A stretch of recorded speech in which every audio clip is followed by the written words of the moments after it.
Well, Dario, are you ready? Bring it on. For what? Give me your worst. For the fanfic. Orin, you knew this was gonna happen, didn't you? Oh yes. Well, go on, I guess. This fanfiction but I think my dad kinda likes you. Thanks. This fanfiction is called Creamy Bits by Automatic Bulldozer. Wait, is this Galaxy related? Yes. Oh. Actually, I think I read this name before, Automatic Bulldozer. Did this guy write another fanfictions? Kirby? This is the worst timing ever. Lifebound. Oh yeah! I read a fanfiction before, actually, from this author. It's called Lifebound. It was that Mario and Kirby fanfiction where they get married, remember? Yes, no, oh, Okay, let's go. Summary. After finding several Lumas assaulted, Polari does what he needs to ensure that no more are hurt. Polari is nosy, apparently. Polari unexpectedly saw the poor young Luma lying on the floor, crying quietly as he entered the This is terrace. so evil with the item. Oh my! Are you okay? He asked, but was given no response. The Luma continued to cry. Polari approached it and could tell by one of his senses that it was female. The little star baby was on its side, clearly having difficulty moving. Have you been hurt? What happened to you? Examining the Luma, he noticed a pool of sticky white liquid trickling out of its lower half. Oh my god. To be specific, it was coming from a very private place. It didn't take him long to figure out that something obscene had happened. The Luma additionally had a distinct scent that would plague Polari's mind later on, something he wouldn't know until then. Oh dear, the princess is going to be shocked by this. He lifted the little star up and carried it to Princess Rosalina. Princess? Yes, Polari? I found this poor Luma on the terrace. He displayed the Luma to her. Rosalina put her hand over her mouth. She immediately understood. Oh no! Someone hurt my baby! Polari, please give it to me so I can heal it. Polari handed over the Luma. Rosalina, with worry barely visible in her eyes, immediately and quickly tended to it. As he left, the black Luma prayed that the little one would recover. Over the next couple of days, Polari reported several more Lumas that had suffered the same fate. With each one, he could sense Princess Rosalina getting progressively stressed. Quite rightly, as she basically acted like a loving and caring mother to them. He could smell that same smell on every Luma that had been violated and figured, although he didn't want to jump to conclusions, that this meant the same person was responsible for each case. Identifying the perpetrator became a priority. He would try to ask the victims for details, but some of them were shy to open up, naturally, and he didn't want to push them very far.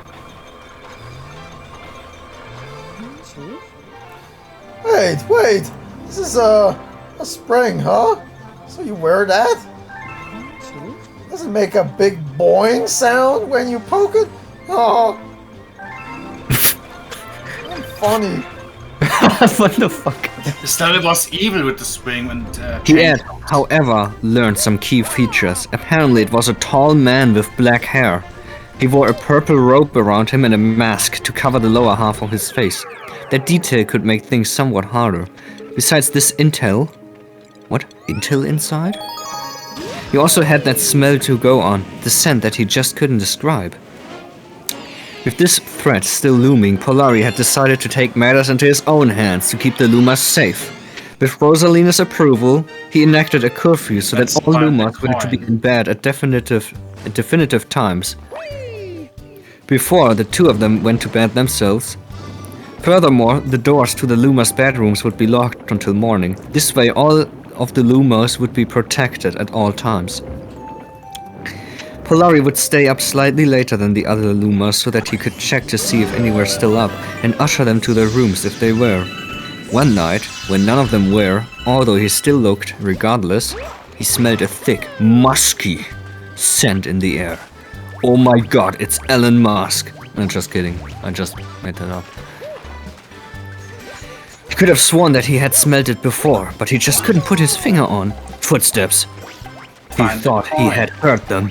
They were very faint, as if their existence was questionable. Maybe he was just hearing things.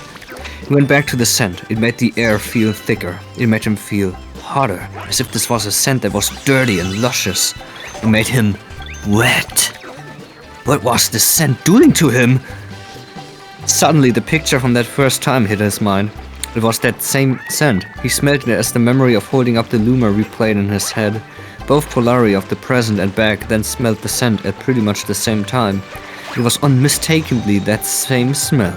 Why was that scent, out of all of them, making him so shaky and bothered? And why didn't it make him feel this way before? He couldn't explain. More footsteps. He definitely heard them this time. They were approaching him. It was coming from behind him. He turned around and faced a stranger who had stopped dead in his tracks. Looking at him from head to toe and thinking about the descriptions he had been getting, he saw that the man fit the bill. He was tall, or at least very big compared to the majority of humans he had seen. His hair was a night black. He wore a dark indigo or purple robe, tightly wrapped around his body. His mouth and nose were covered by his mask that stretched around his chin and the back of his neck, so even if he would have recognized what his face looked like, he wouldn't have been able to at that moment. "It's you," Polari said. "You've been violating the Lumars." The man nodded. "Why? Why did you do it?" The man pulled down his mask and licked his lips. He made a heart shape with his hands.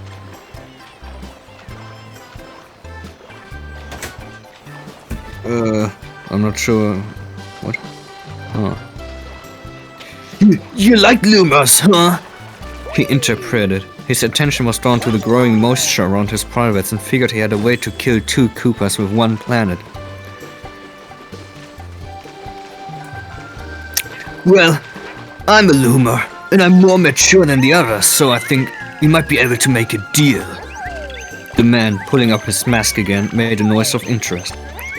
"If I give you me," he offered, his voice getting uneven and his breath shaky, "will you leave the other Lumars alone?" The man was silent. In a matter of mere seconds, he had Polari pinned against a wall, their genitals just touching but not yet intersecting. Polari, face hot and slippery with sweat, spread his legs to invite the stranger. The man, quite quickly and without hesitation, pushed and slid into his warm, wet pussy. Wait, so this guy has a pussy, I guess? Oh my god. Blood ran from the vulva, indicating that his hymen had been broken. The man paid little regard as he began thrusting almost immediately. This caused the Luma to moan as he felt this man's cock rhythmically push and pull on his flesh. He feared for a moment that Princess Rosalina would find him, but knew that she was still in bed. And he would at least have an explanation if she did catch them, after all. He was doing this for a good reason. His worries melted away and he focused on the rhythmic pleasure of the man thrusting his cock into Polari, hitting several places inside that he didn't know existed. With an animal groan, the man began shooting his load into Polari's hole. It came out in vast quantities that filled the Luma to the brim.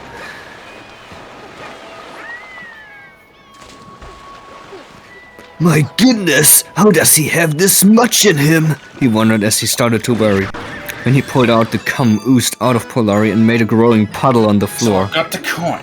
The Black Star didn't care that he hadn't gotten an orgasm himself. As long as the man kept his promise, the other Lumars were safe. That was all that mattered to Polari. "There," he panted. "I hope my body has satisfied you." The man leaned in close to Polari and spoke to him for the first time. "You are amazing," he said in a low and rumbling but whispery voice. "I want to play with you more."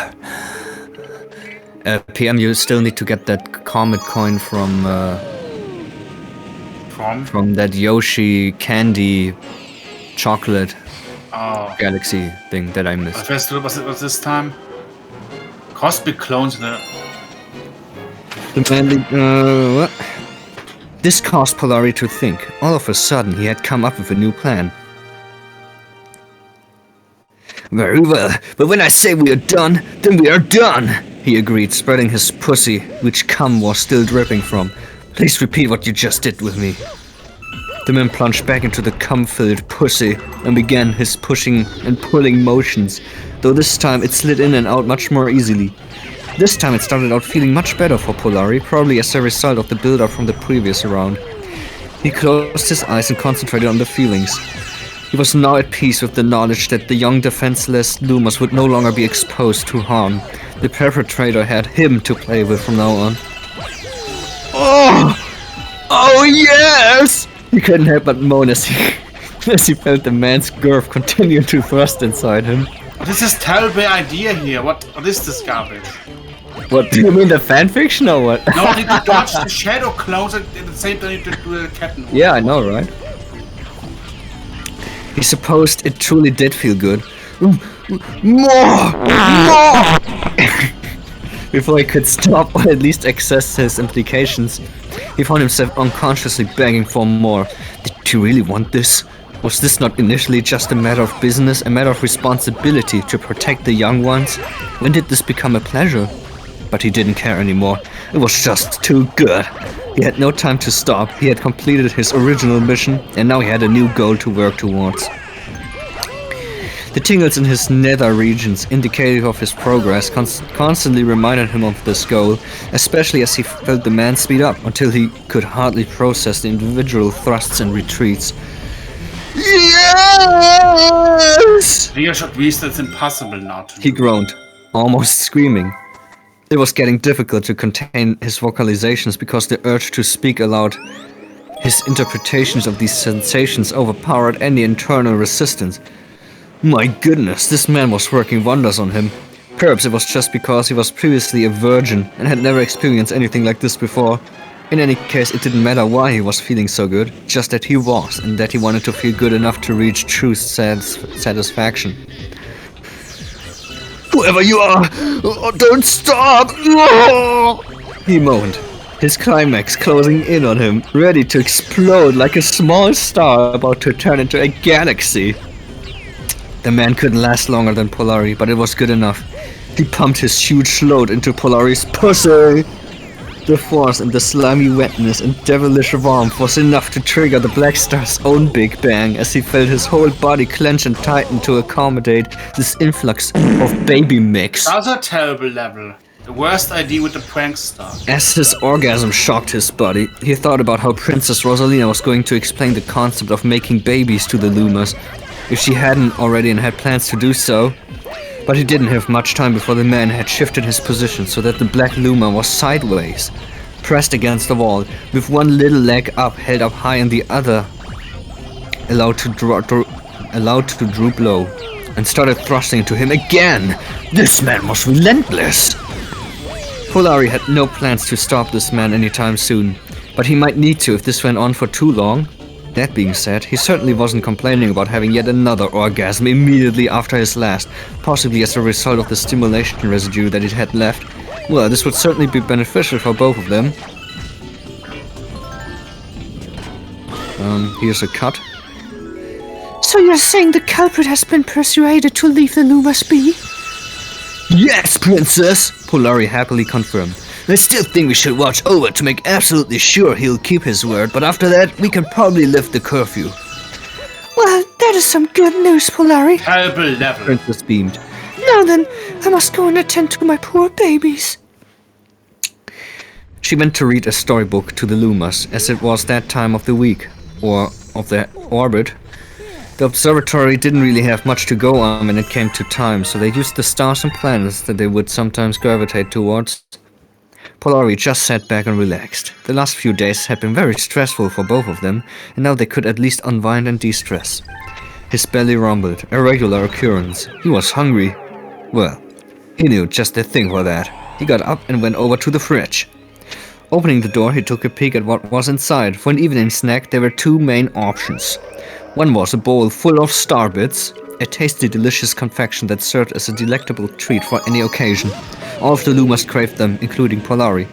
The other was a jug full of some indeterminate cream. This wasn't an item that was typically in the fridge. Polari had described it as a special cream for a special recipe. When the princess asked him, Where did you get that cream from, Polari? the Black Luma had answered, "From a secret dairy factory in a faraway galaxy." Polari had also told stories of bad things that would happen to anyone who eats it without handling it correctly as a way of discouraging the other Lumas from trying to eat it and keeping it all for himself. Anyway, now he found himself in a dilemma. Should he have some of the tasty starbits or the mysterious cream? It was hardly a contest. Polari, without missing a beat, took out the jug, unscrewed the lid, and let the cream slowly pour out onto his skin. Most Lumas didn't have mouths, so they consumed pretty much everything via absorption. This cream was no exception, as it dissolved into him and provided him with a considerable amount of nutrients. Now that he'd had some of that cream, he was wondering if he should have starbits for desserts, but after tasting that lovely cream, he found them unappealing. They were just too sweet for the current situation, a phrase unlikely to hear from a Luma. He would have some in the morning if anything. It was time to go to sleep. The taste and smell of the cream lingered as his conscience began to slip away. The end.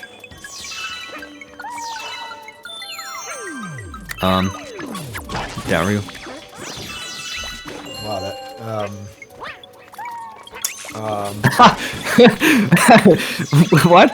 Did you even listen to the fanfiction? yes, I did, actually. But I don't know what really to say about it. What does I think what does this make your pussy feel? Your pussy, Dario. No. No.